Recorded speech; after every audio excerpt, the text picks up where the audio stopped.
de manera diferente cuando estamos solos a cuando estamos en equipo, cuando trabajamos en grupo, cuando estamos en grupo. A pesar de esta asunción clara, los teóricos no se han puesto de acuerdo en una definición del grupo. Nosotros aquí lo vamos a definir como uno o más individuos que interactúan y son interdependientes y se han juntado para lograr objetivos particulares. Es decir, en esta definición no solo queda determinada la interacción de los individuos, sino que también el hecho de que los individuos se unen para conseguir metas y objetivos, puesto que les resulta más sencillo realizarlas conjuntamente. Ahora bien, los individuos pueden configurar grupos de manera formal o bien de manera informal, es decir, que pueden constituir grupos dentro de una estructura de la organización, que serían los formales, o que permitan establecer las tareas y conseguir las metas, y pueden surgir los grupos informales como lazos sin estructura normalizada que la organización no ha definido. Por otra parte, es conveniente establecer una subclasificación de los grupos y en las organizaciones. Así, los grupos de mando son aquellos que la organización ha definido, y en los grupos de individuos que han de dar respuesta ante el gerente o ante el grupo. El grupo de tarea serían aquellos que también la organización ha determinado, pero cuyos empleados han de estar sometidos a la realización de una tarea definida, y por lo que en algunos momentos se pueden cruzar los mandos. Y más interesante es el estudio de los grupos de interés. Estos grupos los conforman los individuos que tienen intereses y expectativas comunes y por las que se unen con el fin de poderlos alcanzar. Por último, los grupos de amistad se basan en alianzas sociales con la base de características o componentes afines de los miembros de la organización y que pueden desenvolverse más allá del lugar de trabajo.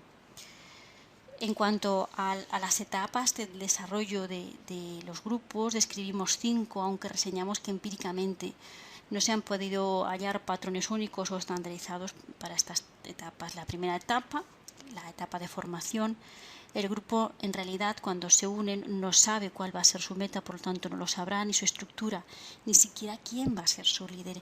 En esta etapa llena de incertidumbre, donde los miembros empiezan a posicionarse y es donde empiezan a sentir que forman parte de un colectivo.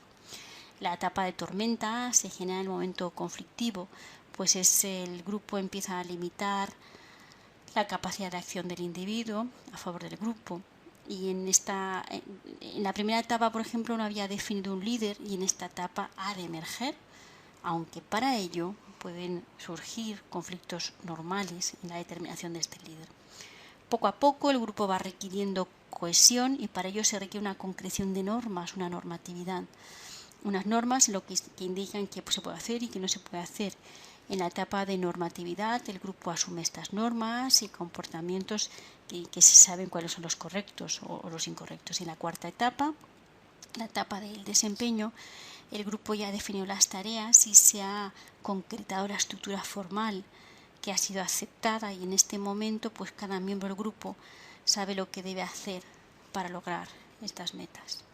Hay una quinta y última etapa, que es la etapa en movimiento que puede surgir de los comités temporales, donde el grupo ha de desmembrarse y para concluir las actividades grupales. Volvemos a remarcar que estas etapas son un modelo y que cada grupo marca su propia evolución y estadio en el que se va posicionando.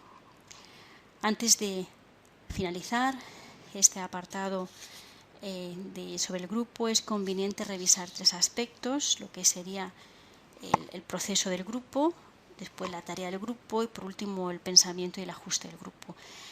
En cuanto al proceso del grupo, se indica que los grupos pueden provocar efectos positivos y efectos negativos.